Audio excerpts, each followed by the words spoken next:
SnailTrail4x4 podcast. If you like going off-roading in Toyotas, wrenching on Toyotas, camping in Toyotas, and maybe even poking a little bit of fun at Toyotas, and of course, hearing about how great Chevy S10s are because they're kind of like Toyotas, then this is the podcast for you. That's right, ladies and germs. My name is Tyler. Joining me for another episode of SnailTrail4x4 podcast is the one and only Jimmy Jet. How you doing, buddy? I'm good. Thank you. Thanks for asking. You're welcome. I like asking. I like to know. Yeah, I'm happy. So it has nothing to do with I just have a script memorized. Yeah, or that you care. Or that I care either. Yeah. So yeah. Oh, man. We got a fun episode for everybody today. We just got done interviewing Colt from Colt Builds It. And so we had a lot of fun talking about a lot of different topics, actually. It went really long. So we're going to keep the intro pretty short and sweet today. I think that's a good idea. And so with that, we'll take a quick break. Just kidding. We always have giveaway stuff going on. So everybody check those out. You guys should know what those are by now, how to get involved with them by now. If you don't, go back and listen to the previous intro and you'll get an idea of what the monthly giveaway is. The reviews giveaway for a set of Yokohama tires. We've got a big topic of today's episode is OnX Off-road, and we have an elite membership with OnX Off-road up for grabs too with the review giveaways. We have, what is the monthly giveaway this month? The EVCX throttle controller. That's right. Thank you. And that is, we've had a few listeners reaching out and asking about those. Yeah. They sound like phenomenal thing. I can't wait to put one in the Tacoma. Yeah. So we need to get you one for the Tacoma. I need to get one on the Bronco and play around more with it. But we have a couple on some other company vehicles that have been awesome to see the features and play around with. So if you guys do have questions about the throttle controllers, please write in, let us know, because I know that there's a company out there that have given throttle controllers a pretty bad rap in the off-road industry, and the off-road communities industry are kind of weary of throttle controllers now. And these ones are pretty sweet. And there's a big reason why, because they're not plugging into your OBD2 at all. Okay. And they're not messing, and there's no potential to fuck up your CAN bus system on your vehicle. Okay. So that's one of the main reasons why I really like Ultimate 9 and what they're doing. So write in if you have questions. We can get them answered for you guys and give you some stuff. We are definitely working on setting up the infrastructure, and I'll let everybody know once those are live and ready to go on the website. We can get you one manually inputted, though, if you're interested. So cool. There's those. We got a bunch of stuff going on. We're always super active trying to find ways to connect you guys with different fun brands out there. And this episode is another way to do that. So with our partnership with OnX Off-road, we've been getting to sit down and chat with some other people that are involved with OnX Off-road. It just seems like the people that OnX has chosen to partner up with are all super rad, really cool personalities that just loves cars and off-road recreation. Absolutely. I'm just going to go out on a limb and say OnX Off-road does an excellent job at venting possible partnerships. That is true. Yeah. Very true. Yeah. And I say that specifically because that's a pat on our back. I was going to say, because that's really more of a selfish thing. Yeah, right? But it's 100% true. I mean, they do partner with some phenomenal people, people that are doing really good things in the industry, just like Colt is doing. I mean, when we started talking to the guy, and to be bluntly honest, I mean, both you and I didn't know much about Colt before we started this interview. No. Right? And just talking to him right at the very beginning of the episode where he starts talking about how he just loves learning and teaching and giving good information out there. I was like, yeah, this guy gets it. You know, it's we're all on the same line here, and you know, he's doing some really cool stuff. Yep. So without further ado, let's learn a little bit about those cool things that Colt is doing. And we'll take a quick break to grab some coffee, grab your popcorn, grab your snacks, and grab a Snickers, because this is a doozy, a kind of a longer episode, but there's a lot of really cool stuff we get to touch on with him. So we'll be right on back with Colt from Colt Builds It. The 4-Wheel Underground website just got an upgrade. Come on by and check out the new functionality, new photos, and new pricing. Finally works on mobile too. Visit 4wheelunderground.com and find your new suspension today.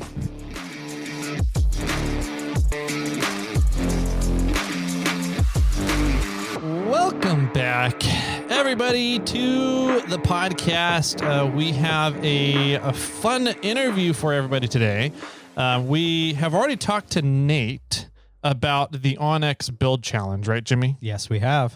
And so we thought it'd be a lot of fun to talk with all of Nate's competition to see who's going to win and see if there's any over-unders and betting going on with the OnX Build Challenge. So getting to talk to everybody, maybe we'll run like a poll or post afterwards and be like, who's going to win between Colt and Nate and everybody else. Yeah. So we have here on the line, we got Colt here in the virtual studio today. Colt from Colt Builds It. How's it going, man? Say hi to everybody. Yeah, great. Thanks for having me out here. This is cool. I've been excited to do a podcast. You guys are actually my first podcast I've ever been on. So popping cherries. Cool. That's what we do. Yeah. We got a podcast virgin here. Okay. That's cool, man. Yeah. Podcasts are a lot of fun. It's a fun medium where there's not a lot of video editing typically. So that's really why we like it. Yeah. As a YouTuber, myself, and you are as well for Colt Builds It. And you know how much time it takes to do video editing, prep and everything. And man, I think I have over 250 videos on the SnailTrail4x4 YouTube channel. And then I found podcasting and I'm like, this is so much easier, and you still hit a good audience, good fun audience. Now the monetization side isn't as much, but yeah, there's no audio or video that I need to be editing. It's just all audio, so it works out pretty well. Well, I think we all do it for the love of it anyway, more than anything. Oh, 100%. Very true. I had a much higher paying job before getting into YouTube. You and me both. Yeah, absolutely. So speaking of high paying job, let's wheel the wheels backwards a little bit here. Let's talk about you. How about where'd you grow up? What was family dynamics like back in the day? How'd you get into off-roading? Yeah. So, I mean, I grew up, we weren't like, I wouldn't say we were poor, but we didn't have a lot of money. I went to school. I grew up in Colorado, central Colorado, and I actually couldn't stand school, honestly. I wanted to get out, and I graduated early just so that I could get out and start working, because I worked every job you could imagine growing up, from working in lumber yards to doing heating and air conditioning and plumbing and anything that I could do to make money. I loved off-roading. My dad was into off-roading growing up, like even before I was born. I kept this so I could remember what year it was, but he was the race director for Rocky Mountain Off-Road Racing Association in the 70s, in 1977. Wow. So yeah, he was into off-roading. He did the ice racing even. In fact, if you've ever looked at the ice racing rules in Colorado, like where they race in Georgetown and stuff, there's actual rules there. One of them says you are not allowed, and because you have 3 different classes, you have bare rubber, studded, and then the cheater class where you can do whatever. And in the studded class, he had ordered Alaskan snow studs, and that is still a rule to this day that you cannot run those. He didn't even win. He couldn't afford it. They're just longer studs. They're like 2 inches long as opposed to just being little tire studs. And so he could just get them on the outside of his tires, on his studded snow tires. And he didn't even win that race, but yeah, it was kind of funny after that. Like they made it a rule that you can't run Alaskan studs, but he had to keep the paperwork and show like these are called studs. They fall, and that's the way racing is, right? You're always pushing the limits of the rules. So you can't get mad when people like, you get mad internally, but you can't physically get mad because racing is just like any other sport. They're always going to push the limits of what it is. Absolutely. But yeah, so I grew up doing that and got married to my wife, and we had our first daughter really young. Actually, she graduated high school pregnant with our daughter. Okay. So I was forced to grow up pretty quick immediately. Yeah. And I was into dirt biking and off-roading. I had a couple dirt bike sponsors. I was actually racing in the SRAC, and I was pretty good. I wasn't great. I would be like 5th to 8th in the pro class. And I remember the guy that got first all the time. There was times where I'd turn around, in some of those longer motos, and he'd be behind me. And I'm like, man, this dude, like I'm not that far from the top, and this dude's behind me. And I remember he went pro AMA. This is in the era of Jeremy McGrath. And in Anaheim, I watched him get lapped twice by Jeremy McGrath. And that's when I knew I had ability in this sport to be that good. And with having kids, it was kind of like I could only afford one option. It was either, off-roading or dirt biking. And so I stepped over more to off-roading and jeeping and stuff, because I knew that I could take my family, and the less chance of me getting hurt. You get mashed up on a dirt bike and you're laid up, you're not working, and then you can't feed your family. So what is that adage? With age comes a cage, right? Yeah. So yeah, I just got, kind of stepped over completely into off-roading, but my dad was a big part of that. He was for a while there, he was a machinist in the Air Force. He put 38 years in the Air Force, and wow. And so like he was making chromoly tie rods and stuff like that before, like, because he was working on airplanes, so he was making stuff before it was a thing. He's like, yeah, these are super strong, and he'd take his old trucks and he'd take the leaf springs, before they had lift kits, and he'd put them in a press and actually press every inch of that leaf spring in the press to get an arch out of the leaf spring and make his own lift kits. So yeah, I learned some cool tricks from him for sure. What vehicles was he driving back then? So he had Jeeps. He did have Jeeps, and then he had some Blazers and some Scouts, and he did a lot of. He really liked his Scout, because that Scout would get 10 miles to the gallon no matter what we did. We could be on the highway at 10 miles a gallon. He'd be four-wheeling us 10 miles a gallon. And it was a lot more stable than the Jeeps. But I remember he had a CJ5 that he actually took, like the old school air shocks, like the Gabriel, or Gabriel, however you want to pronounce it, air shocks.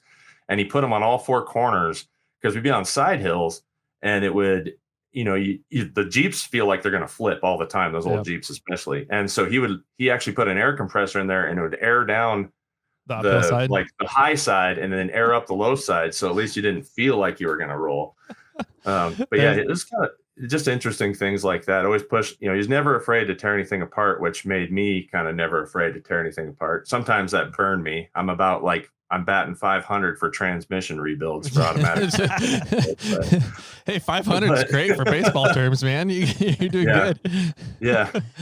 Yeah, no, it was, that's kind of what got me into it. And I worked at four-wheel parts. My dad taught me how to do gears and stuff. And and then I did that for a while and had my own off-road shop for a little while in South Dakota. And did a lot of, that was kind of my thing, was the drivetrain stuff. I didn't really like working. I mean, I should say like axles and suspension. Those are the things I like. I like doing axles and suspension. I don't really like tearing apart motors and transmissions as much. I don't mind doing T cases.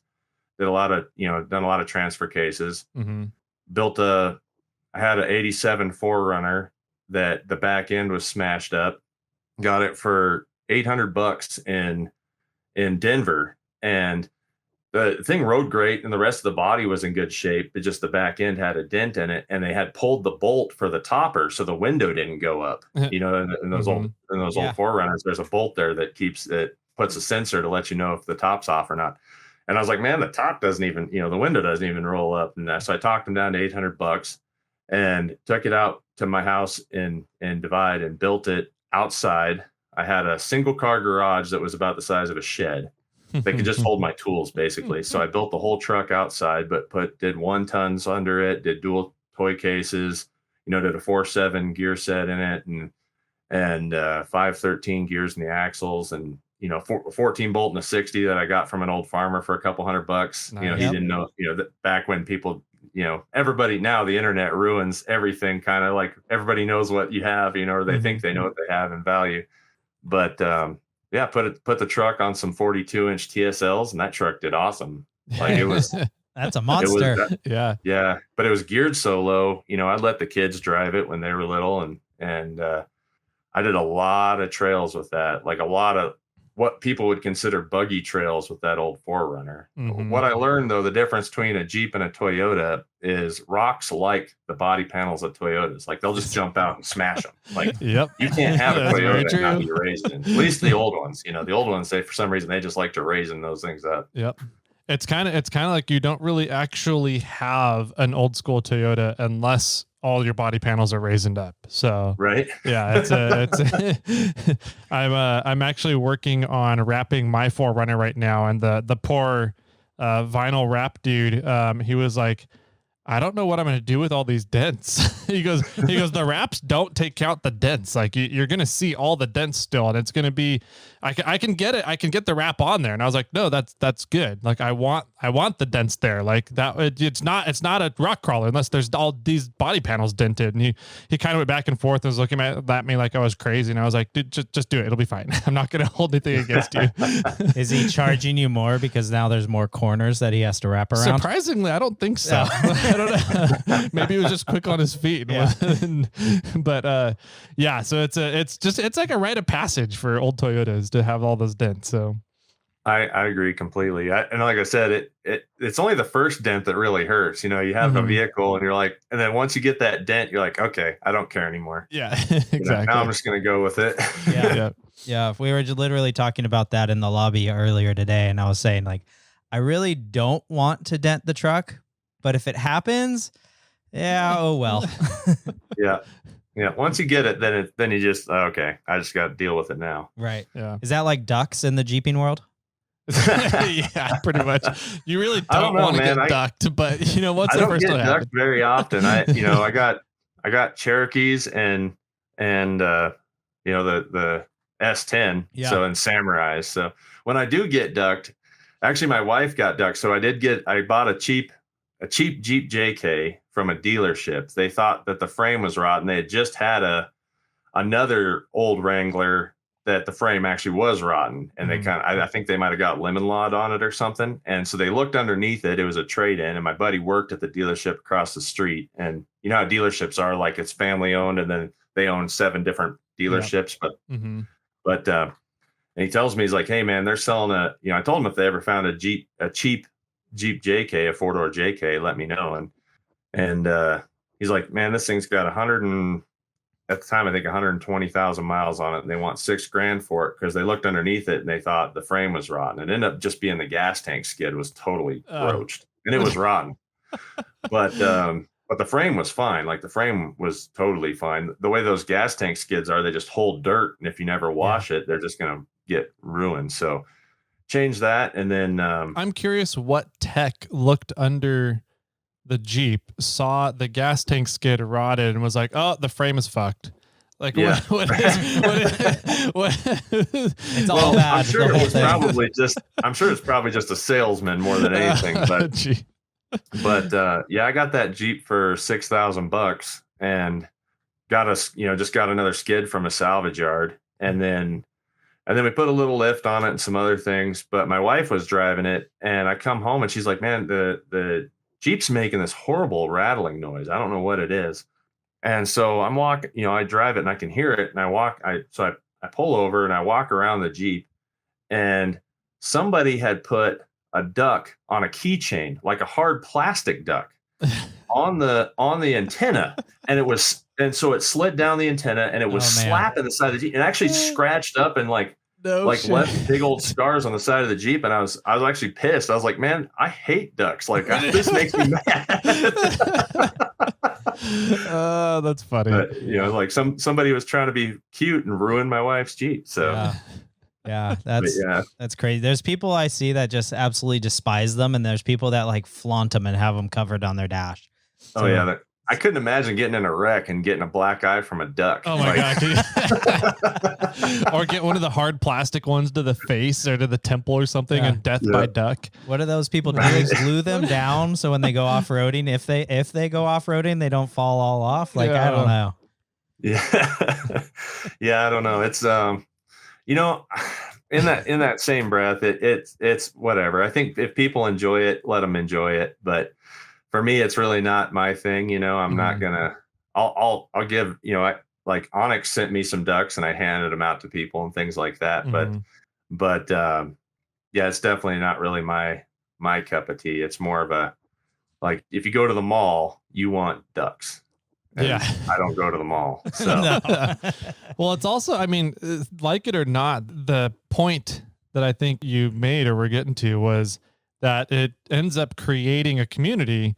And it's almost having ducks has created two communities, people that love the ducks, people that hate the ducks. So people that hate the ducks can send each other all the memes of people like ripping the ducks' heads off and throwing them across the parking lots and stuff. So we get enjoyment from that, right? While the other community gets enjoyment of giving people ducks and getting ducks. And we're just like, yeah, let's destroy all the ducks. So do they not give ducks to Cherokees? Oh, no. Cherokees are the trash cans of Jeeps, man. And I got a nice one. We have a Cherokee in the studio. Yeah, we have a toy Cherokee up here on the wall. So it's a... Oh, nice. Oh, yeah, there you go. Dumpster, little dumpster right there. That's actually how I fed my off-road addiction previous to YouTube, because, YouTube's been around for like 13 years now or so. Mm-hmm. Is I would buy Cherokees because they were cheap, and that's how I could hold my family in a Cherokee. And realistically, having the coils in the front, leaf springs in the back, they're pretty decent out of the box. And I bought one for $1 one time that they couldn't figure out the overheating issues. They put a new water pump in it, new thermostat in it, new radiator, and it was just overheating, and they couldn't figure it out. What ended up being was those old Renix Jeeps. The lower radiator hose had a coil in it.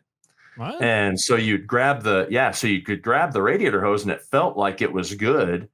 But when you pulled it out, the coil's what kept it feeling good. It felt stiff, but it was collapsed completely on the inside of the radiator hose. I changed it out with like a $15 hose, and then I was able to sell it for $1,500 and made a huge profit, a 1,500% profit on that Cherokee.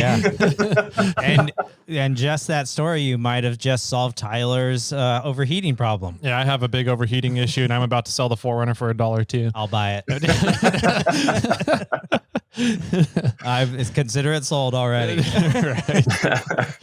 But yeah, so especially the Renix ones, they were, they had a lot of wiring issues. I bought a wiring diagram for them, and I would buy them and then flip them. I'd fix them. I'd spend at the most maybe $500 for them, and then flip them and make $1,000, make $800 on them. And for the Cherokees especially, the crankshaft position sensor that sits on the backside of the transmission, on the top of the transmission, that was super common for those. And then like the GMs, the old throttle body GMs, it was your it's an ignition module basically that sits underneath your distributor. And and so they would just die. And this is the same issue for both rigs, but they would just die. And then people would be like, I don't know. And then it would start, and then it would die again. And it's just this one simple, $15, $20 part at the time, and you could just change it out and then it'd fix it. So that's kind of how I fed my off-road payments is doing that. But, sure. And then having, just doing all these random jobs growing up, I kind of like the Roosevelt motto, jack of all trades, master of none. Yeah. That's kind of how I learned how to work on stuff. It's funny how it seems like that's a very common theme in the off-roading world, especially the rock crawling world, right? It's a lot of people who just love working with their hands and have a lot of random knowledge about how things work. And they're able to MacGyver and put vehicles back together after we destroy them on our trips. So, well, starting a family at, when you're 19 years old, you're poor. Yeah. So it's either fix it or die, because that's how you get to work and pay your bills. So, my wife and I we were really, we had a little single wide trailer that was built in I think 1964. Mm-hmm. And I took a loan out for it for $4,000. And I remember thinking, how am I going to be able to afford this loan? And it was whatever the payment was dumb, but, how am I going to be able to afford this? And there were times even where we couldn't afford, because the lot rent in the trailer park we lived in had electricity and everything, and water was all part of the lot rent. So I didn't have to worry about that. But like propane, I did. And growing up, living in Colorado, it gets cold in the winter. Mm-hmm. And so there were times where I couldn't afford propane. So we would bundle our daughter. Our son wasn't born yet, but we'd bundle our daughter and my wife up, because it was technically a 2-bedroom, 1-bath trailer.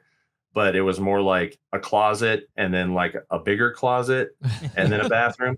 And so we'd bundle up with her and blankets, and then I'd get one of those radiant heaters, the plug-in radiant heaters, the oil style heaters. And I'd put that in front of the door, and I just drain the water and then, kind of turn the water off to the trailer. And then that's how we would sleep some nights in the winter, because we just couldn't afford propane. So, but yeah, so it's like, you kind of learn how to do it. Yeah. Survival. It's either I fix it or, I can't afford a mechanic. So, sure. I think for me, I needed to have my kids young. It was forced me to grow up. I would have probably ended up dead at 25 because I was out of control and fearless, like most kids at that age, but legitimately fearless. And so, yeah, it was a good thing for me. And now I got, 2 awesome kids, and my daughter, being in my early 40s and already having, a son-in-law and a granddaughter is pretty cool. So that is pretty cool. And being able to like be young enough to play with them too. So. That's kind of my worry. I'm 36, 80, I have no idea. 36. So I'm 36 and I just had my kid. He's 4 months old now. And I'm, it's nice because I waited so long. So I have the resources to be able to take care of him and provide for him and have a family comfortably. But I worry because I'm like, man, I'm going to be in my 50s when he's 18 and starting to do all the fun things that guys do in their late teens and 20s. And I'm like, am I going to be able to keep up with him? I don't know. So it's well, I can tell you, I can't keep, my son's 20 and I can't keep up with him now. So it doesn't matter. Perfect. There we go.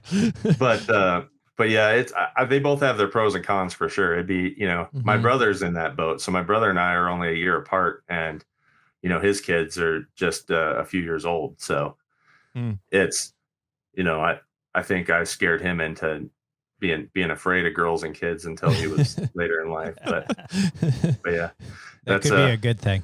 Yeah. It's both ways. Like I said, they both have their pros and cons for sure. Being financially stable to have your kids is probably a good thing as well, for sure. Yeah. It's what is the saying? Half a dozen one way, half a dozen the other. I don't know, whatever it is. 6 one way, half a dozen the other. Yeah, I got you. It's not like throwing cats across the yard. Jimmy's cliches. So what moved? So you had these early, you had a child early, you were doing odd jobs, you were, flipping Cherokees to make some cash. That started the off-road career. How did you move from that into YouTube? Well, so I did make some early YouTube videos. Like we took some videos and before YouTube was monetized, and they actually did really good. Like at the time, I mean, I'm talking like 2,800 to 6,000 views, at the beginning of YouTube, because I was doing stuff that other YouTubers weren't, like Carnage Canyon and Buena Vista had just opened up. And so I was doing trails like that, which I got to help, kind of put that trail in and help work on. I've helped put in a lot of trails over the years too. People are kind of anti 4-wheel drive clubs. And I'm going to tell you that I've lost trails that I worked on because the National Forest and BLM, they don't recognize a single entity. They recognize companies or organizations, associations and organizations. And so I learned the hard way that if you want to keep a trail, you have to be part of a 4-wheel drive club, and you have to be part of ones. There's a lot of ones out there now that they're just get together, drink beer and do and 4-wheel, but the ones that are actually proactive in the off-road community, putting in trails, marking trails, it's a 6 to 10 year process to put a trail in, and a lot of people don't know that. And so, but yeah, so it kind of worked out that way for the YouTube side. I was doing some stuff and it was doing really good, but it wasn't paying any bills. So I didn't focus on it a whole lot. I learned how to edit and make things like that. And as I went forward, I got into the oil field, and I stayed in the oil field for a long time. And so the nice thing about that is I could work hard, and then on my 2 weeks off, I could work on my rig and then take the family 4-wheeling, so we, and be able to, try these harder things. And, every time you build a rig, you're like, the next one I'm going to build, I'm going to change this and this, so that's, I owned so many vehicles at one point that the state of Colorado actually sent me a letter saying if I bought or sold another vehicle, I'd have to get a dealer license. And half the vehicles I wasn't even changing the title over into my name. So I was like, man, I'm in bad shape here. Yeah, that's so step forward quite a few years. My dad was a heavy, he recently passed away, but he was a heavy YouTube watcher. He really enjoyed watching YouTube, watching people build stuff. I mean, even growing up, like we watched Extreme 4x4, like Ian Johnson, and Jesse and yeah, back in the day. And some of, like Four Wheeler TV and Scott, or what was the Super Lifts Off-Road Adventures that Trent McGee did. Oh yeah. And some of that stuff. And so, he liked watching that on YouTube as well. And he told me, he's like, hey, BleepinJeep Matt is looking for an FC and looking for an FC Jeep. And I was actually headed across the country. We lived in South Dakota at the time. And we lived up there for about 12 years. And I was headed across the country with an empty trailer because I was buying, I had sold one of my rigs to buy a Twisted Customs buggy. And my buddy Jason Pauly owns Twisted Customs. And, if anybody that knows anything about like old school rock crawling, Twisted Customs kind of set the stage for buggies, right? They set the stage for link design and buggies. And that's where, like Red Dot and even Jesse Haynes, a lot of these guys kind of, followed into that. Okay, we need to build them like this. And they've taken it to the next level, of course. But Twisted Customs definitely started. Well, I had this guy that was going to sell me a buggy, and I was like, oh man, cool. We had a handshake deal on it. I sold my rig, and then he backed out with the agreement that I'd have to sell my rig. So he backed out. And so now I was buggyless, and I was like, man, I need something like now because I'm losing my mind. And Tim Cameron had a little rear steer Samurai. And so, and he lives out in Tennessee. So I just messaged Matt and said, hey, if you're picking something up from this side of the country, I'm heading over with an empty trailer. And so, he got back with me and then said, yeah, I got one, in Utah. If you wouldn't mind picking it up, I could pay you the difference for you going down to Utah and grabbing it. So I went down to Utah, grabbed it, went out there, and then we kind of hit it off, actually realizing that he had kids young as well. We're both the same age, and both obviously kind of started on Cherokees. A lot of it was on Cherokees, and then that kind of just spiraled from there. I was still in the oil field and then doing YouTube, and then when the oil tanked for the last time, because it was getting to, I was just like, you know what, I can stay with YouTube and just try to make this work. And then that's kind of how that worked. But I've always, even in the oil field, as I moved up, you learn how to teach people stuff. You really want to, the more people know, like I like knowledge. Yeah. And so if I can share knowledge, even like I said, my motto for my channel is there's the right way to do it, the wrong way to do it, and the way I do it. So I like it. I'm not saying that I'm doing it the right way. I'm just saying this works for me. And so like, you kind of learn how to, if you've ever been a boss or a manager, you learn immediately that you're more than just a boss or a manager. You're also, a teacher. You're also a psychiatrist. Sometimes you're also, like all kinds of things, especially in the oil field, because these guys are away from their families for a long time, and there's all kinds of issues with that.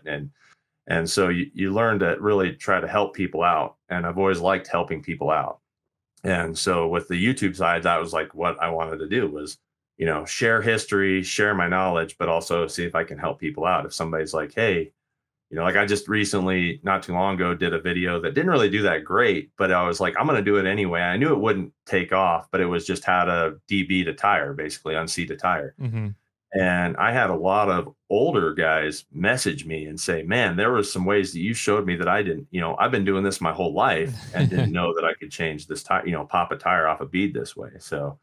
So that kind of stuff, I like that a lot. When people kind of send you private messages and say, hey, you really helped me, or even like, there's a lot of people that say that you changed their life. Like you're the reason they get up in the morning and stuff. And that's huge. Just like, man, I did not realize I was making an impact like that. And that's just like, you it gives you all the feel goods. Absolutely. That's what keeps you And going. it motivates you sure. to keep going. Yeah.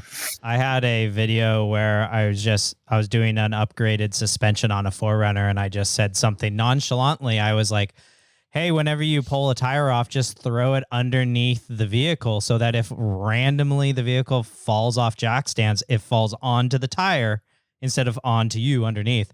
And I had a guy message me and said, you saved my life. I was working on my vehicle in the driveway. It fell off jack stands. It fell onto the tires.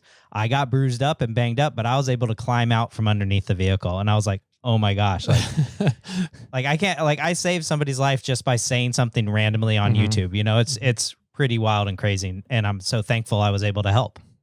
Yeah, for sure. I wish I would have thought about that when I was like 20, because I was doing a suspension on a Grand Cherokee.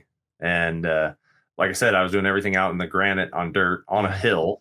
And my jack stands collapsed underneath themselves, and the rear bumper landed right in the middle of my chest. Oh, shit. And I couldn't breathe, and I was trying to scream. And every time I tried to scream, I'd lose more oxygen out of my lungs. And I ended up digging myself out to the point, like just digging with one hand that I had free, and climbed out underneath it where, because at least the where the frame hit the ground, and then I just dug myself out underneath, but I could barely breathe. I barely had enough oxygen to get through it. Whoa. Got out of Dude. it. Didn't feel like I had this big old bruise on my sternum.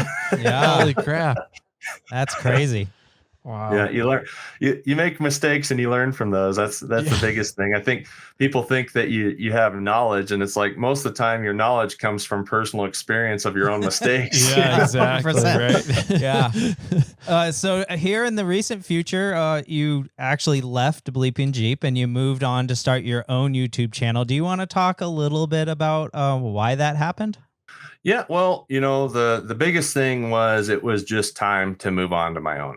I was pushing a lot of, BleepinJeep is kind of pigeonholed into Jeeps. And every time I built something that was non-Jeep, I'd get a decent amount of flack for it. Interesting. Okay. Yeah, just because, well, this isn't a Jeep. Why am I watching BleepinJeep? And it's like, yeah, but I'm still showing you how to work on vehicles. I'm still showing you how to, like, I could be designing, literally, like I redesigned my entire suspension on that, that Samurai I got from Tim Cameron was set up more to jump, and it wasn't set up to rock crawl. And so I redesigned that entire suspension and redesigned the cage and redesigned, and made all new things and showed people how to do that. And I'd get flack for it because it wasn't a Jeep.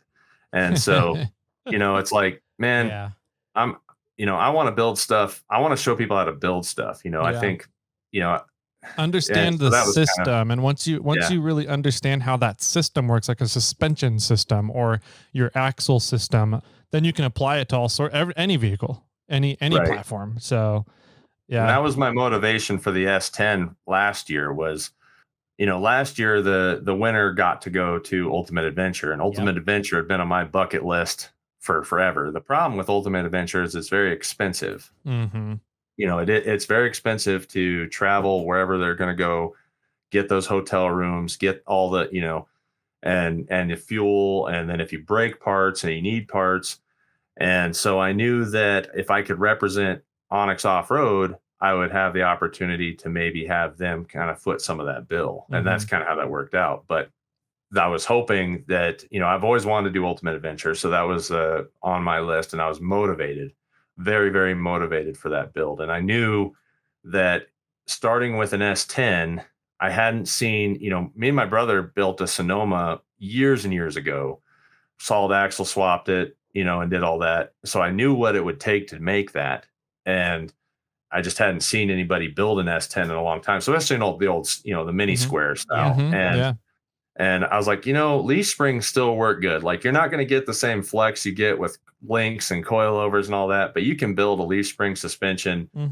Like I said, my old 4Runner, like we were talking about earlier, I did, Carnage, I did Boulder Canyon, I did, tons of like extreme, Captain Crunch, which is probably, Captain Crunch and Boulder Canyon are some of the toughest trails in the country, in my opinion. And, did those with leaf springs, a 4Runner on leaf springs, granted I went 1 tons, but, so you don't have to have the fanciest suspension. And that's why I was motivated to build that rig as much of a budget as I could, and you can pick those S10s up. You can still pick them up cheap. Like they're just cheap trucks, and they got a decent platform drivetrain wise. You got, 4.3, and then depending on your transmission, a decent 5-speed or the 700 R4, and then a 231, which 231s are, they've held up to a lot of stuff. They're not the strongest transfer case in the world by any means, but usually when guys break them, it's because of one of two things: their bolts are loose or they didn't have fluid in it. Right. Yeah. The 4.3 is such an awesome engine power source too.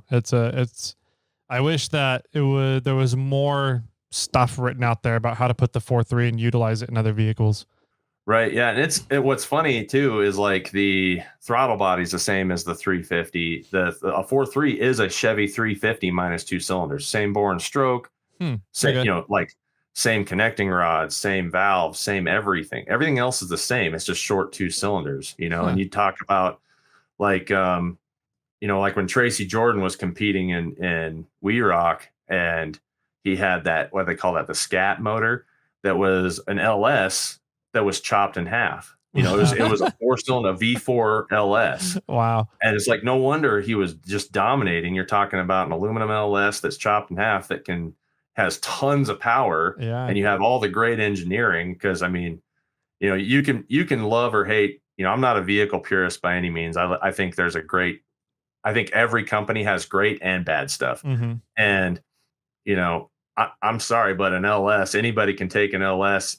And you see these kids, they'll grab a 250,000 mile LS, throw a couple Chinese spoolie boys on there and just go rip down the road and give it all the beans. And the thing is still holding up, which is crazy to me.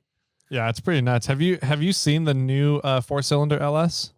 I don't think I have, actually. No. It's very impressive. The stats that they're claiming from it. It's something like 450 horsepower.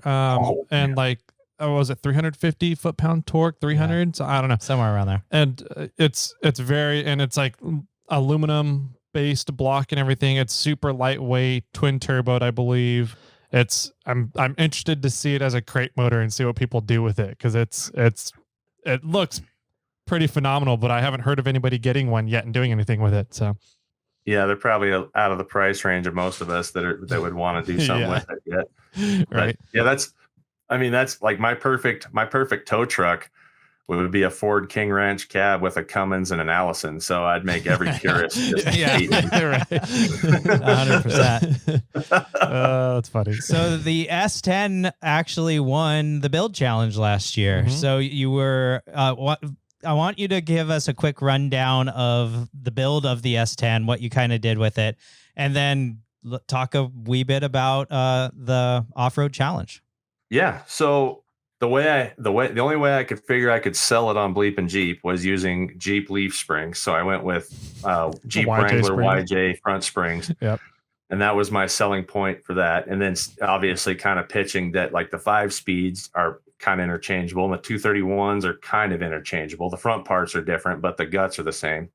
And so I went with old school stuff, man. My brother and I, Pirate 4x4. There was a guy that used to make 231 doublers, and that's what we did on his Sonoma was a 231 doubler. And so that's what I did on this was, dual up cases, which is, super common for most people with 5-speed transmission. Toyota guys, they'll dual triple case stuff. So it's common there. And same with my Samurais, both my Samurais have dual cases and they're both manuals as well. But yeah, so the 231s, I think, were a big hit that really brought back. There's a company, Froelich, now that makes those. And I bought it, I didn't ask him for a discount or nothing, and just bought it and ordered it and, and saw how it showed up. And, I was almost getting worried that it wasn't going to show up and I was going to have a machine shop make it because he was not responsive on emails. I was like, is this the same dude that used to be on Pirate? Cause he was the same way. Like you would call him and he wouldn't answer, or he'd be like, oh yeah, it's going to ship out tomorrow. And then 4 months later it ships. But it ended up showing up and then I, did that. And, I found a junkyard axles. So the front 60 was it was a snow fighter, the 78, 79, which is a rare 60. And usually people want stupid money for those. Fortunately, mine, they were worried that it might have been bent or twisted because it was in a bad fire. Like there was everything was melted on it, and it was the second worst smell when I pulled that diff cover.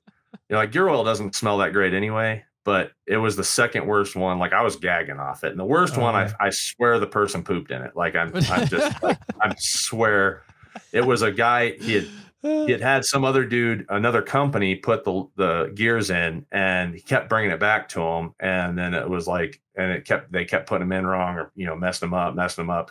And I'm pretty sure those people actually literally pooped in it, put the cover back on, and just sent him down the road and gave him the finger. And that's why he came to me. And then I pulled off the poopy diff, I think. But yeah, there's a new prank to play on your buddies at camp. Right. Right. So yeah, that was, it was a nasty rebuild to rebuild that 60. But, that was one of the things. Like Yukon was one of the title sponsors. They're an elite member for OnX. So, I could get every single part that I needed for it. And the rebuild stuff, as far as the rebuild parts go, didn't count towards your build on that. So I could get like kingpins. I actually charged that to the build anyway, but I could get the kingpin rebuilds and, brakes and all that stuff. And so I rebuilt that axle, inside and out, and then, checked it, and it was true. I didn't have to worry about it being bent or nothing. So that worked out. And nice. Then, kind of went on a budget with it. I've changed the shafts out since, but went with I only did the outer stubs, the 35 spline outer stubs, because maybe a lot of people don't know this, but like Dana 60s, a lot of them are 30 spline outers, and they're usually the first thing to break. Yeah, and then the second thing to break is usually the lockouts. So that's why I went with the 35 spline outers and then the Yukon lockouts. So I've broke pretty much every lockout out there. In fact, I've even broke one Yukon lockout, but I won't blame Yukon for it. I had a shaft that was too long, and it actually caught the lockout because the Yukon lockouts sit inward, and it caught the lockout, caught it like 40 miles an hour. Oh, geez. And just ram jammed it. Yeah, it made a pretty rad noise too. So I was like, oh, that's bad. And I felt the front end lock up, and it broke it pretty good, but it cooked it at the same time. But then the rear 14 bolt actually had an ARB and 513 gears in it. Oh wow! And I got it. The guy wanted $1,000, and he was up in Bismarck, North Dakota. This is the wintertime. Nobody wants to go to Bismarck. No one's going up there at that time. Yeah. And I was like, man, that's a good deal. But, it had crane diff cover, disc brakes. And I was like, yeah, I don't know. And then he dropped it to $800. Then he dropped it to $600. And I was like, okay, I have a buddy that lives in Bismarck. I should at least call him and have him go look at this thing. And it was exactly like I expected. It did have an ARB, that the seals were no good. It had gears that weren't set up right. It had all the stuff, but it's like, okay, I got to rebuild this as well. So it was one of those situations where, I had to rebuild the entire thing and then put it back together. But since then, I've probably put, maybe 15,000 miles on that S10, leaf sprung, I showed people, like you guys probably know this being Toyota guys, you're like the old school train of thought with the Toyotas is make your rear shocks into a V, a reverse V. And then, you'll get more flex, but it rides like trash and it doesn't actually help your suspension at all. So like making your shocks straight and getting them in the outside of your frame rail or as close to the outside of your frame rail as you can. And just stuff like that. And, going down with one brake line up front and then running hard lines across my axle and then doing soft lines right at the caliper so you don't catch twigs and rocks. That's a huge one. I see that. Man, I didn't run into that problem until I went up to South Dakota. South Dakota has they get a lot of down trees in the winter. So in the summer, because they close the trails from November to May. So when you get out there in May and you're hitting trails, early on, there's just tons of debris that comes up and tries to stab your tires or rip out brake lines. So that was something I actually took that I learned from Jason Pauly. Actually, it was like, hey, you should move your brake lines down, single run it down the middle and then kick them off, and then just have a tiny little brake line for your steering. Yeah. Interesting. Yeah. Cool. So how was the build challenge then with the S10, and how did it do? What kind of the contests you guys were competing in, and how did you feel the S10 was going to do versus how it actually did in the contest? Well, one of the things that I knew is I was looking at what Nate was doing, and I was like, man, he's running a solid platform, a Land Cruiser, it's already coiled, it's already linked, running RCV shafts in it. I'm like, this is going to be a good rig. And I didn't know, we didn't know where we were going yet. I wanted to just have fun. I wanted it to be more fun. The guys got a little serious with it. I wanted it to just be more fun. Now, although I had never done those specific trails in Montrose, I did have some home field advantage wheeling in Montrose. And I feel like I've probably wheeled some harder trails than those guys had seen before, just from wheeling harder trails. I was into hardcore rock crawling. And actually way back in the day when U-Rock existed, I was a spotter in U-Rock too for Team F and Zuki. So I was like, I spotted in that. My buddy Sheldon was a driver, and I spotted for him a few times as well. So there was that. So I had, some competitive rock crawling experience on top of that. But the S10 did exactly like I thought. It's a leaf sprung rig, so you have to drive it like a leaf sprung rig. Yep.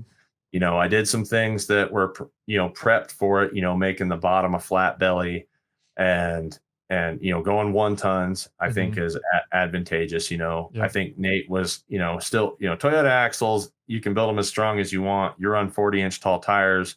You got to drive like, just like building anything, if you don't put 1 tons in it, you got to drive it like the axles that are underneath it. Yeah. And so you got to prepare for that. I like being overbuilt for what I'm doing, and then I don't have to worry about it. So that was kind of my theory with the S10. And, I did get a little bit of seat time in it. I didn't really get to wheel it, but I got to flex it. I got to drive it. I drove it around. I drove the S10 around before even building it to make sure that it was halfway dependable. It didn't have a collapsed lower radiator hose.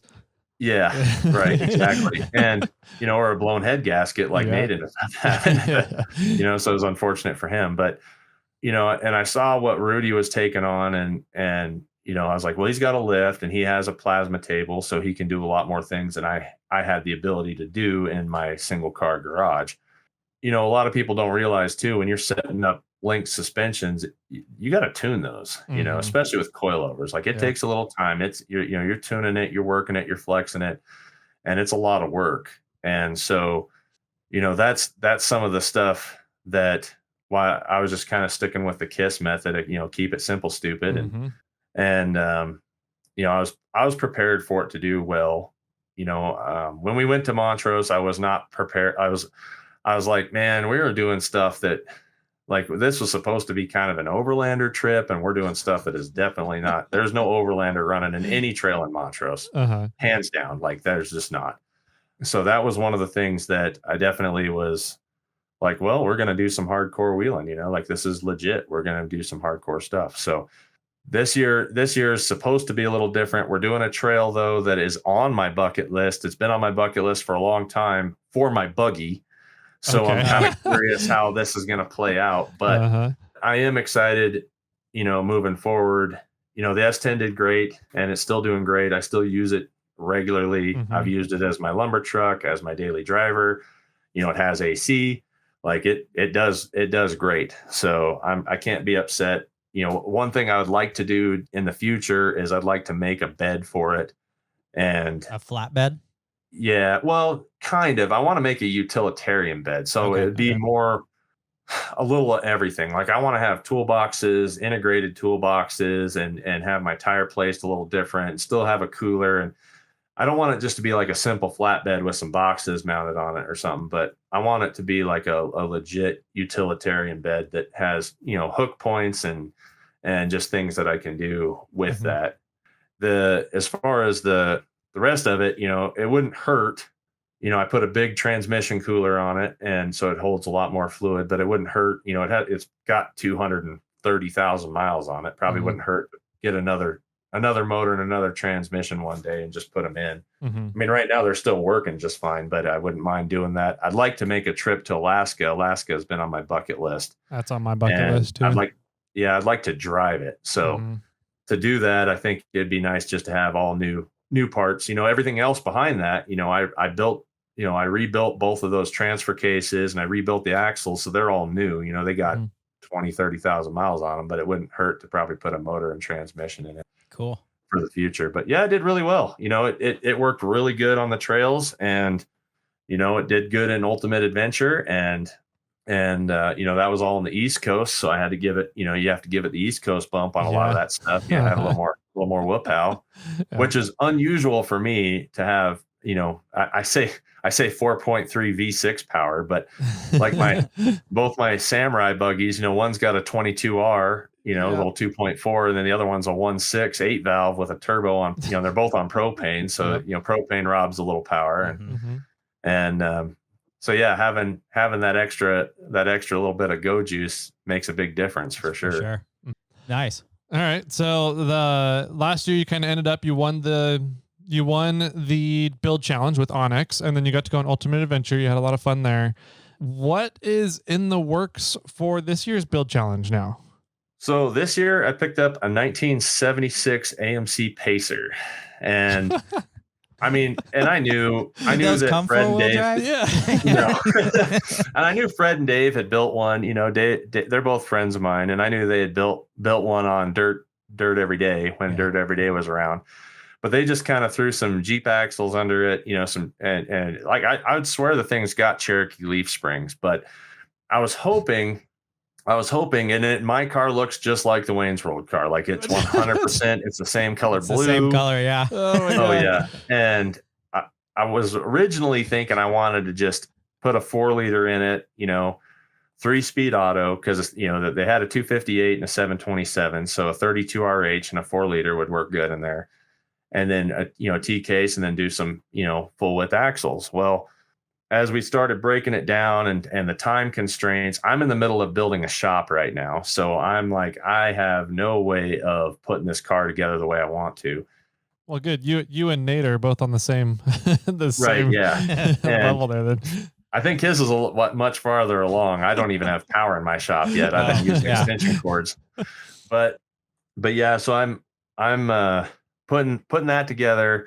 And so I asked OnX if I could bring on another partner with Rory. And so we brought the car to Rory's, and that was at least advantageous for the fact that, you know, I could use his tools, I could use his lift, and we decided that it would be easier to start with a frame.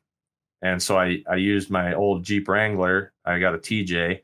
And so I was able to, you know, pull the body on and off, on and off, on and off. Now, here's one thing I can tell you about the car versus the Wrangler. Nothing lines up the same. Like it's you know, nothing, like the engine's in a totally different spot for the TJ. The transmission's in a different spot. So we had to cut a huge chunk of the firewall to get it down. Now, as far as the car's base design, like the underbelly versus the TJ's frame design, are really close.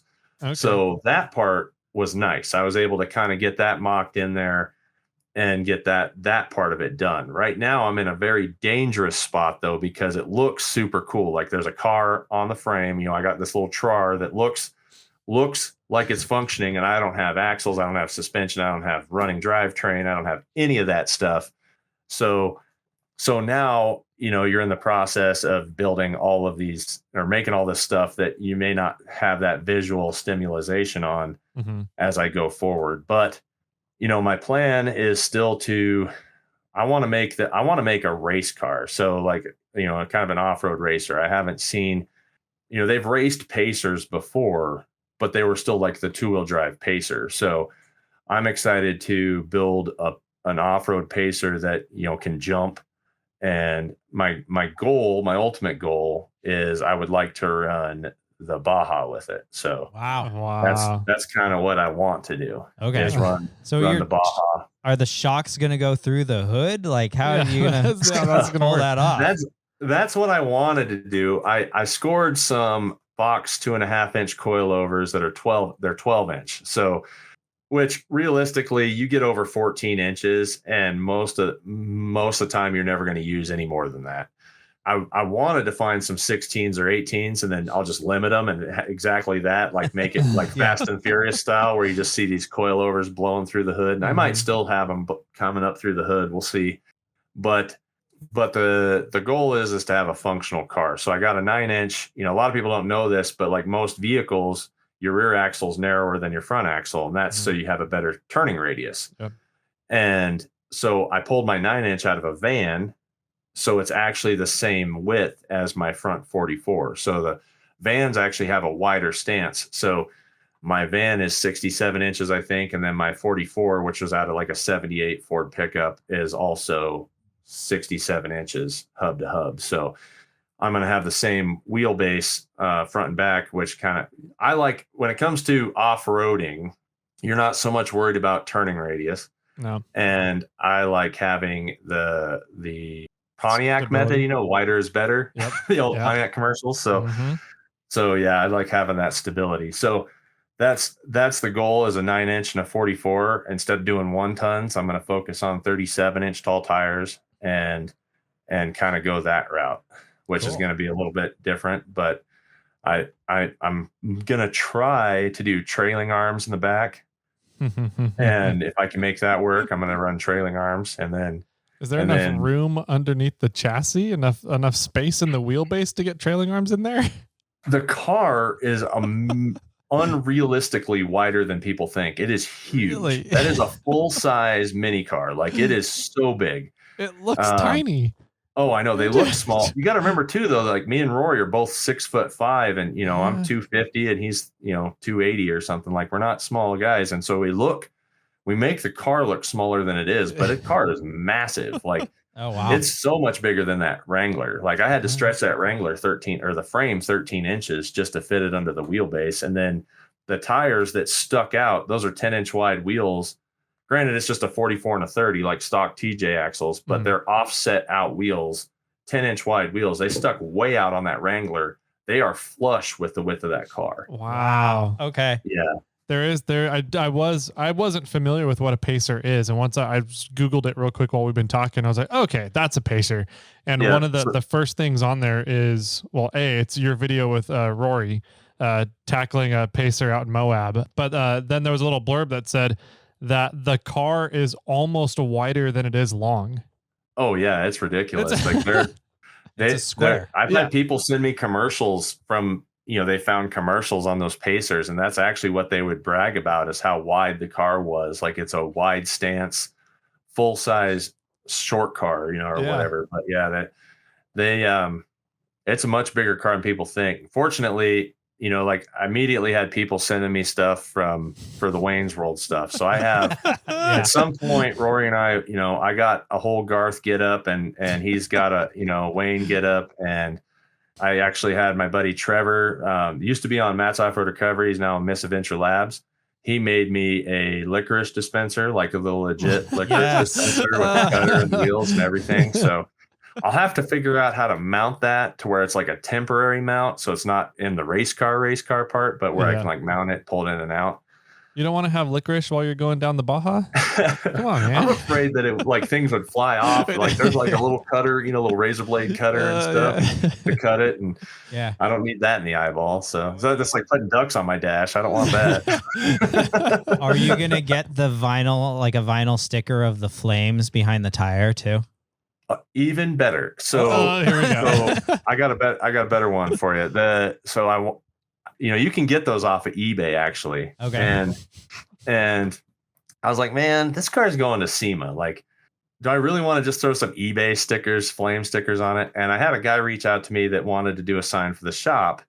His name's Jason, and he does pinstriping. And so I asked him, I was like, hey, dude, like hand pinstriping, oh my God, which is a skill that I'm always jealous of. Yeah. And so, I asked him, I said, hey, you know, would you be interested in doing a pinstripe? Like, here's the design. I want to keep the same design, but making some rad pinstripe flame setup for this thing. And he's like, I'll definitely do that. So it's going to be awesome. That's the route we're going with. That's going to be so cool. But sweet. I want to it's going to kind of look, similar to like the Fast and Furious Charger, where it had the dual tires in the back and all that stuff. Like, I'm gonna I want it to be a cool looking rig, and I want it to be functional. I did the Barnes TJ 4-link underneath, so it's gonna have so it's got a strong belly and a good 4-link platform that I welded up underneath it, and coilovers, and then a 44 and a 9-inch. I think it's going to be a good combo for 37s. Yeah, and a lighter weight vehicle. It's not going to be super heavy, so yeah. Well, it was very smart of you to actually kind of utilize a frame that is standard and has a lot of options for it already, right? So you're not reinventing the wheel completely. I mean, you are mashing two different vehicles together, but frame down is all kind of been established and understood, and there's a lot of research on that. And frame up is kind of all mixed you get to play around with, what you get to play around with, and figuring it out. The biggest thing is I'll have to make my own. I'm still going to make my own suspension design under it. There's so many suspensions under there that you can buy and weld in, but we're still on a budget. So most of those coilover kits for TJs, JKs, JLs, any of them are the max of my budget. Sure. Okay. Yeah. So yeah, but it was nice to start with a box frame. I mean, that's the biggest thing was just starting out, having a good, strong frame. And then I'm not trying, like you're saying, I'm not trying to reinvent the wheel. I already have the engine in there. Like, the engine's mounted, the transmission's mounted, the T case is mounted. And, that's the biggest thing. If you guys, and I don't know if you have or not, but like, if you ever built your own rock buggy, there's a reason why companies that sell rock buggies sell rolling chassis, because like, that's the easiest part of it. When you come into doing your plumbing and setting up your pedals and setting up your steering and your wiring, and that's the stuff that just eats up time, and that's what kills people on buggy builds. Yeah. That's why, like, when people say I want to build a buggy, I say, well, either start with one that's affordable, like Thomas, Fabinator One, some of those guys, they make pretty nice setups and they'll sell you all the brackets. I think Randy Slauson does that. I think a lot of these guys are doing that now, where they're like setting up, here's an entire kit, even Jesse Haynes. So like, here's an entire kit where then you can put this drivetrain in and it'll bolt in. Yeah. But like, I try to push people more towards the truggy world. Like, man, just pick up a truggy, cut if you cut the front of the frame off, you can run a tube around your engine, cut the back of the frame off, and kind of build some tubes around the back, and then you can link it up, and then you already have, you're not trying to reinvent the wheel when it comes to like setting up your steering's there, your pedals there, your seats are there, all that stuff is already there. And then you're just building a buggy around a firewall rig. Yeah. Where it's a lot easier. I think that's a time saver for sure. Yeah, definitely. That's getting all the little intricacies, the electrical wiring harnesses down and everything. If that's all set for you, yeah, the axles and drivetrain stuff goes right together, because that's what, I mean, a lot of this industry, the rock crawling industry at least, is out there, because that's what we focus on, are axles, and so what we like. So there's a lot of stuff already done, ready to go.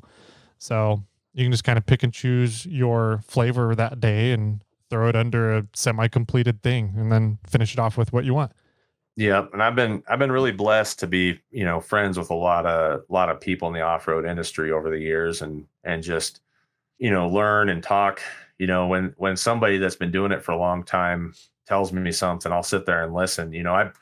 Great case in point. So I was, 19 maybe, and working at 4 Wheel Parts.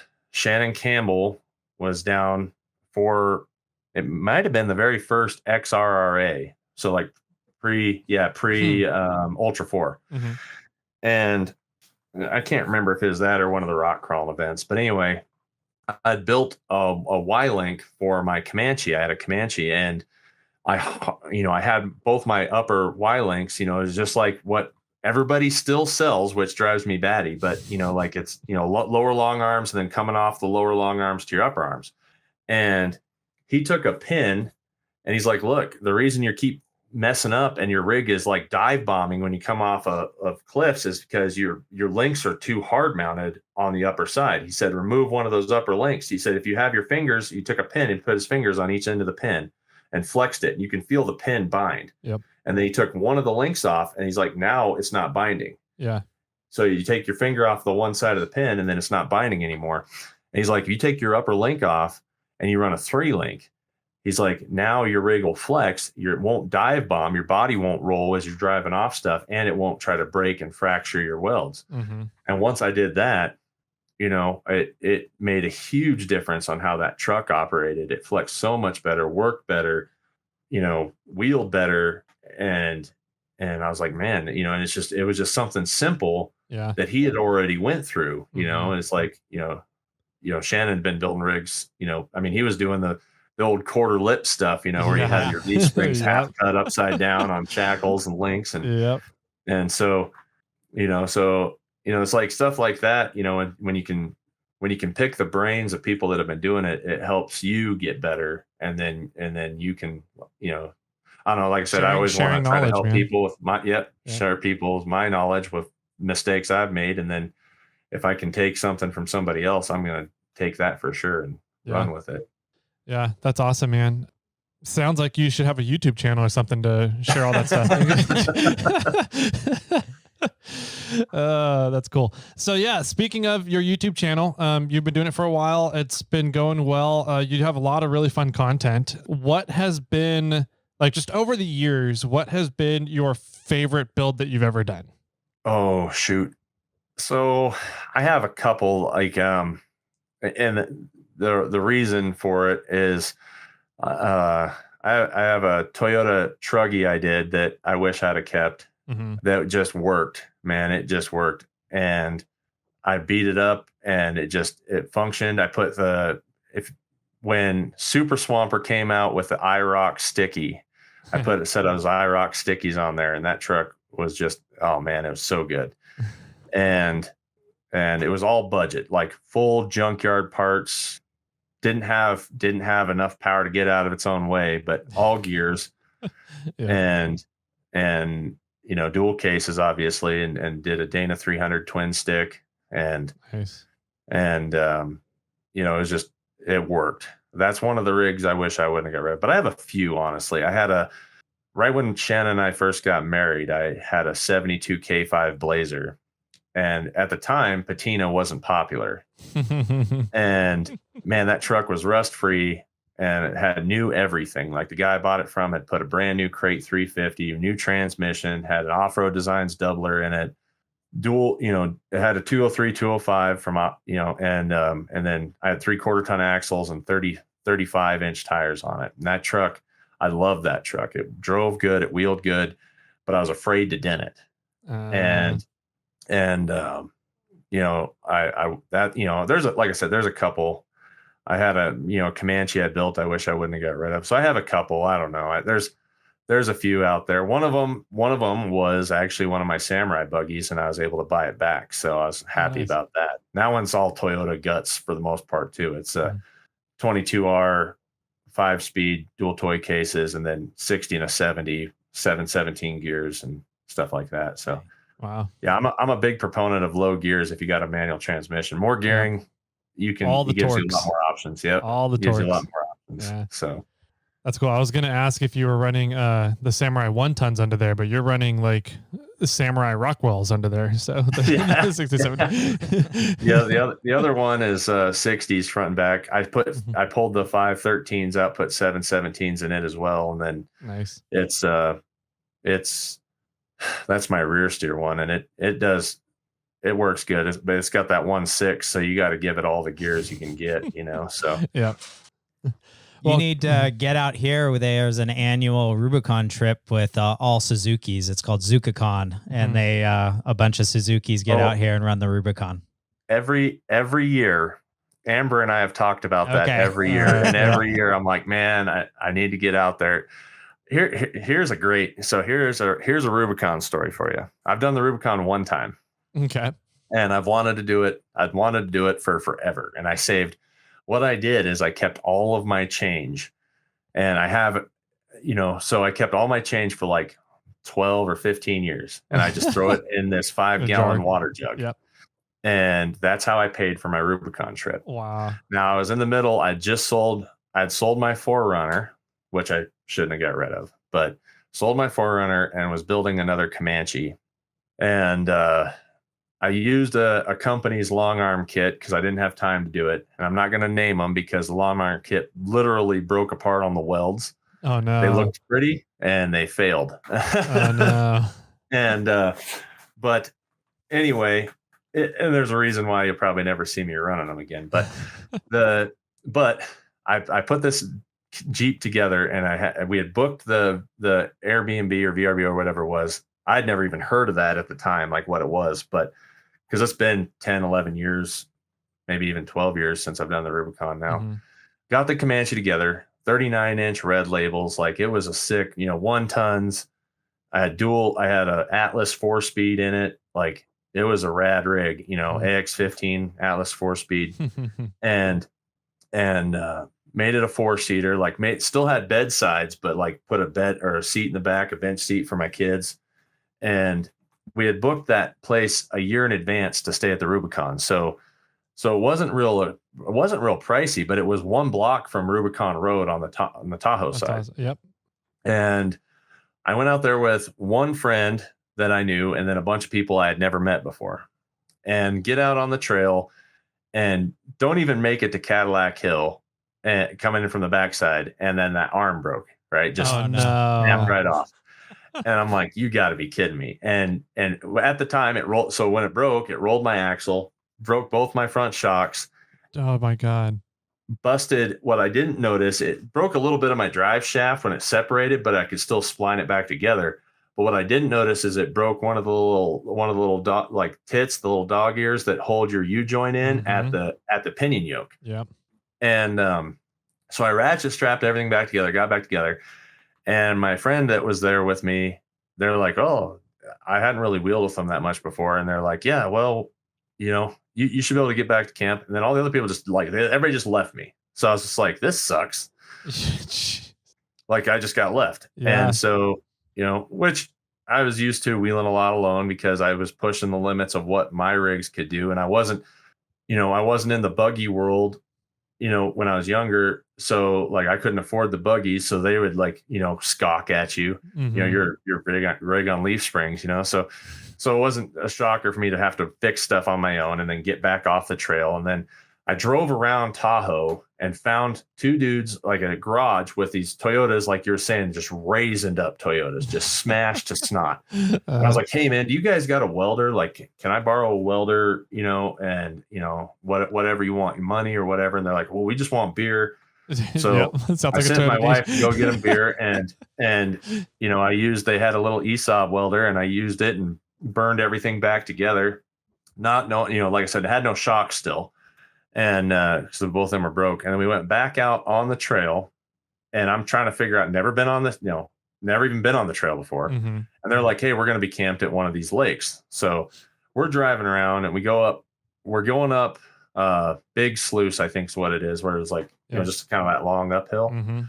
Because we got down in Rubicon Springs, people were like, you need to go this way. And I'm like, okay, ran into people. This is nighttime, like dark. And so I'm driving up the Big Sluice, and that's when that U-joint cap let go. Oh no. So now I'm in just rear wheel drive, and I'm hammering on it like full KOH style, like just trying to get up this hill. And I had to winch a couple spots. Fortunately my wife's a go-getter, so she went out and pulled cable, and we were winching up and getting up stuff. And then I finally find these guys, and I don't know what time it was. And we set up our camp, and it starts raining as we're setting up our tent. And I get my hour and a half of sleep, get up in the morning. I'm like, okay, I got to fix this thing. Fortunately, I had another U-joint, and I had some welding rod and jumper cables. So I borrowed some other guys' jumper cables, put the U-joint caps on, and welded the caps to the yoke. And it held. Like, we did the entire rest of the trail, and it held with caps welded to the yoke. Yeah. Now, if you've ever driven a Cherokee or a Comanche with no shocks and coils up front, it is a big old slinky, man. Like, it's just, you're bouncing all over the place.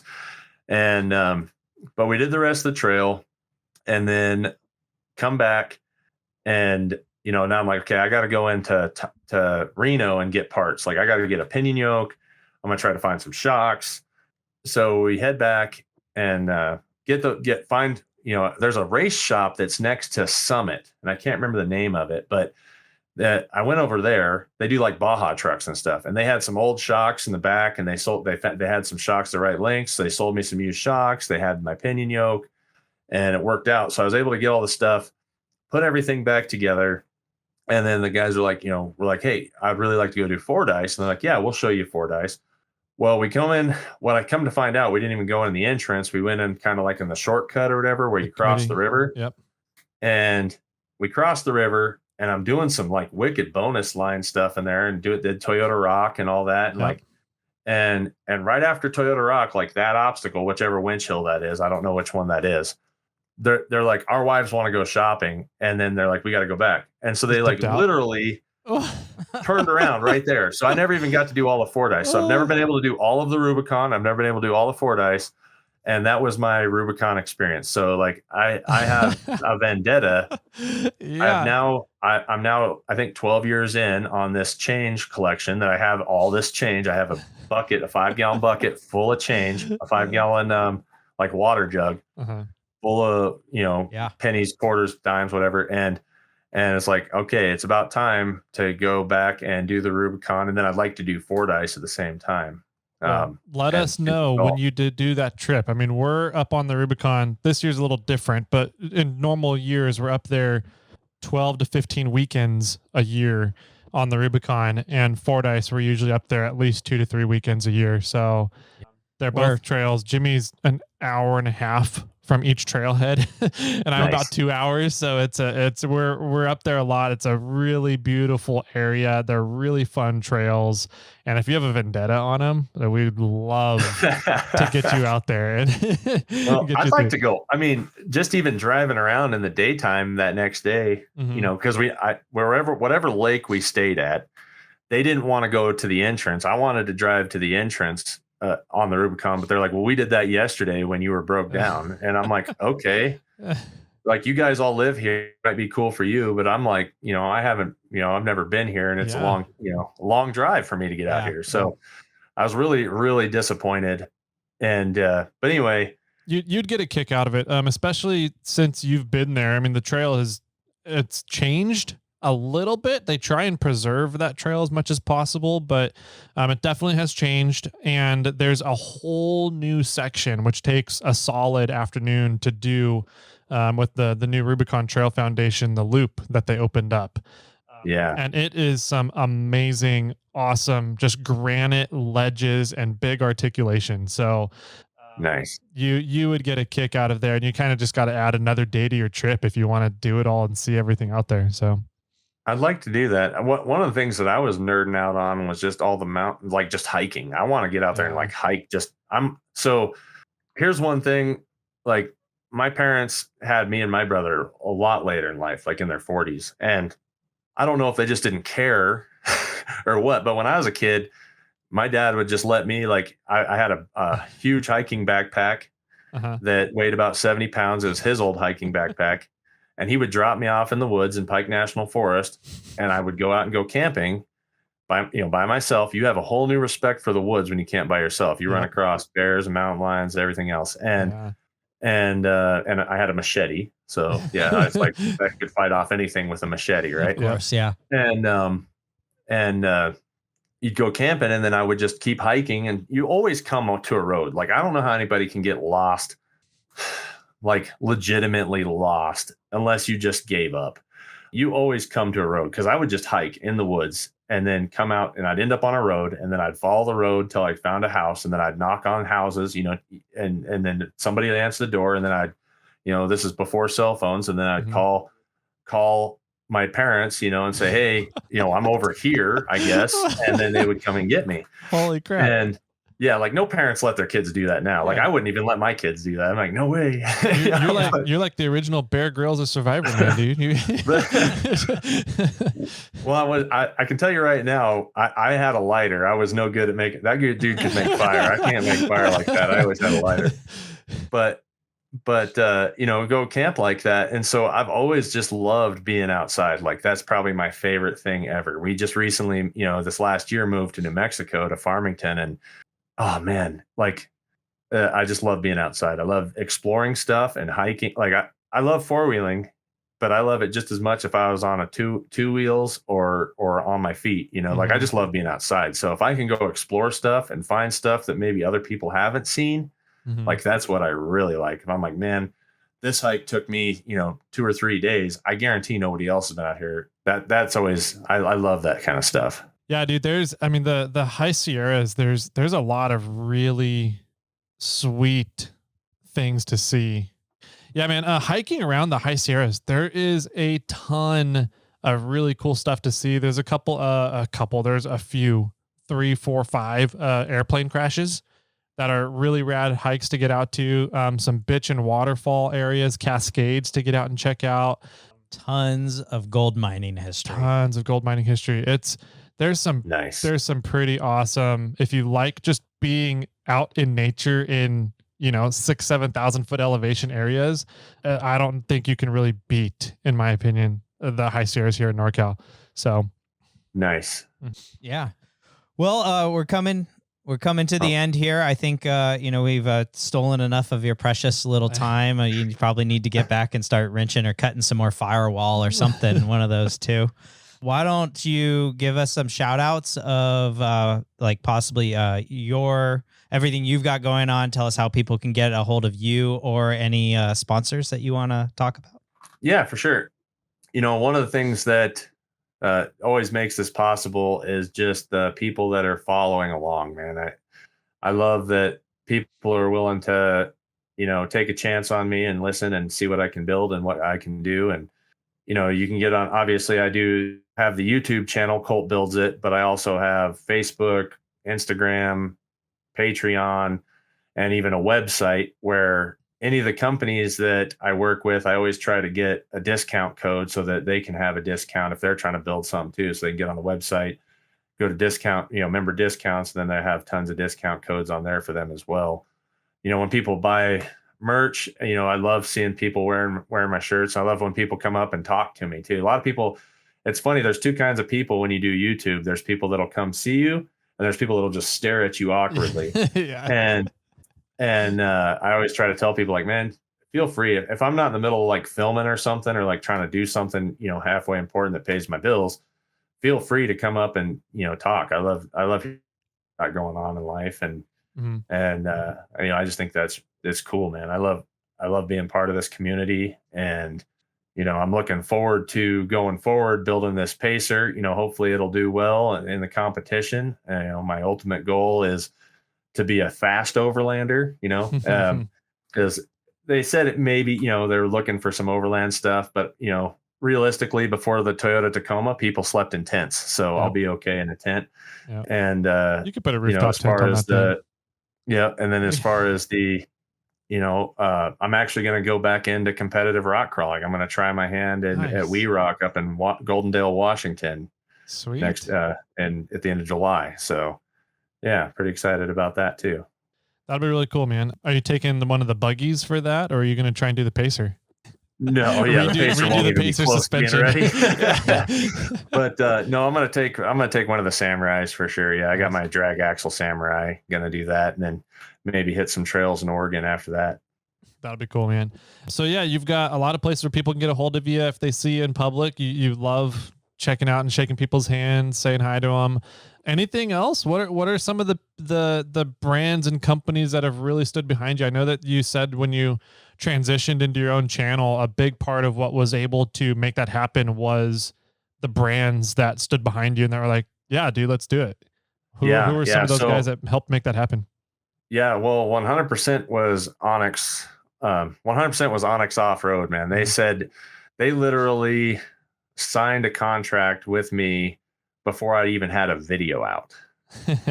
So they had full, you know, they knew what I was capable of and what I did. And I was like, man, I really appreciate that. So that was really, really cool of them to back me on that.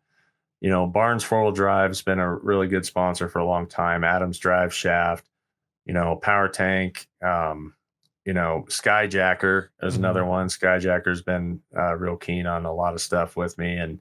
And yeah, it's just been it's been really cool. Yankum Ropes reached out, and they wanted to work together. So I was really happy to work with Yankum Ropes.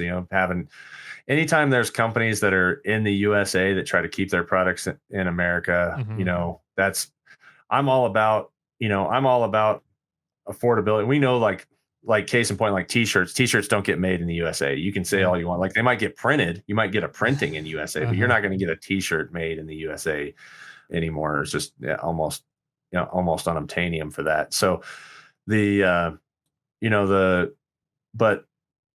I don't know, I can't say all that too, because like even Harbor Freight was like, well, we want to stay with you. Harbor Freight, I worked with them on BleepinJeep, and they're like, yeah, man, we love what you're doing, and we want to continue, working with you. So that was super cool too, because they've really stepped up their game on a lot of stuff with the different levels. I think that's probably the best thing, is we've all had to be on a budget sometime in our life and buy super cheap stuff, and they have the different levels of affordability now, where you have 3 different tiers of tooling that you can buy. If you can only afford China stand tools, then they have them, but if you want to get a better brand, they have those too. So yeah.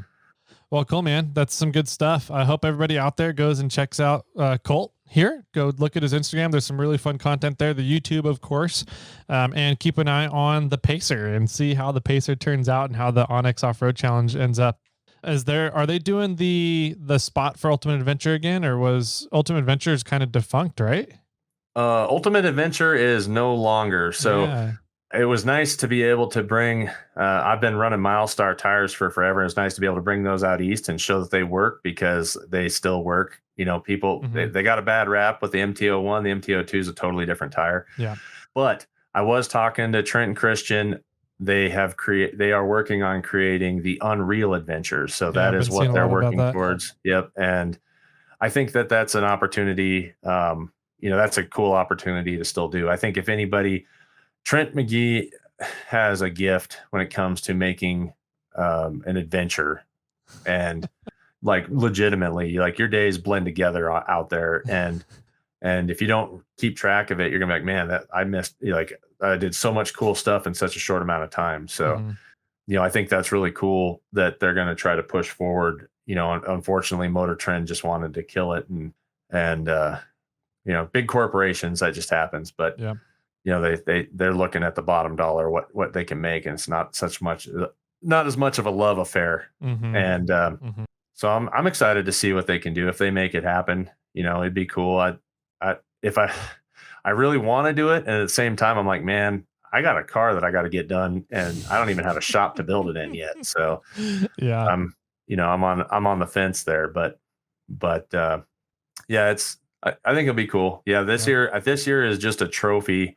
I think originally they were talking about like a $10,000 prize pot, which would be cool. I think any one of us could obviously use that. Anybody can use that. I could definitely use that, because this car is costing me money. Yeah.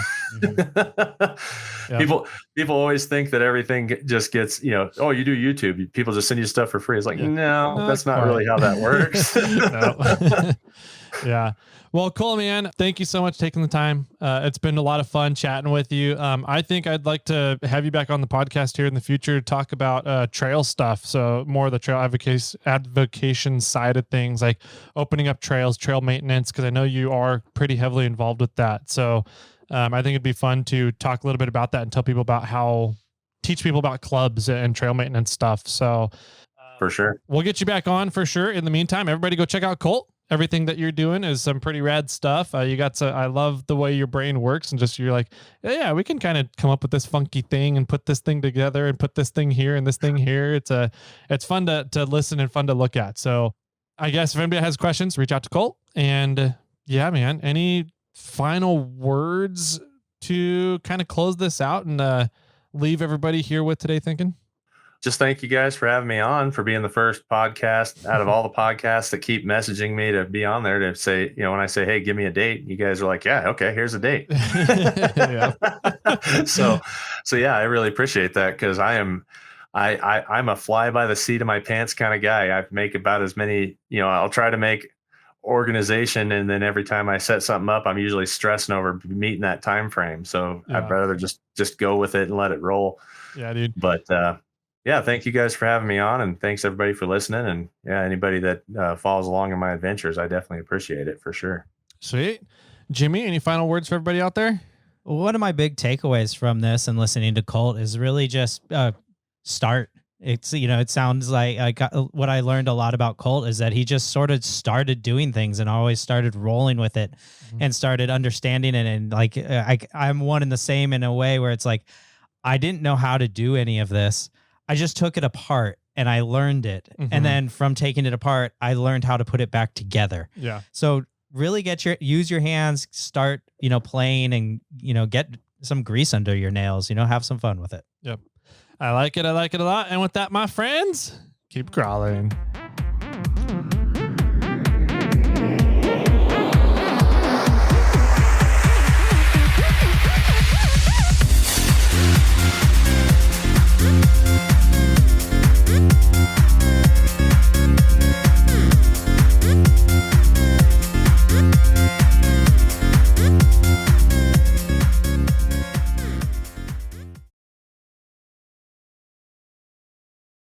I got one for you. Ready, man. What musical instrument is found in the bathroom? This is right up your alley. It's a dirty joke. The trombone. Trombone would be a good one. Yeah.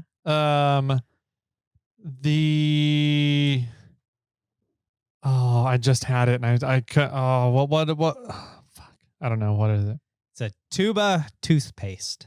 Oh, that's not a dirty joke. Well, it's a bathroom joke. It's a bathroom joke, I guess. I was going to say a tuba, but I was trying to reference it to be a dirty tuba. Dirty tuba. A dirty tuba something. So anyways. A dirty tuba toothpaste. Yeah.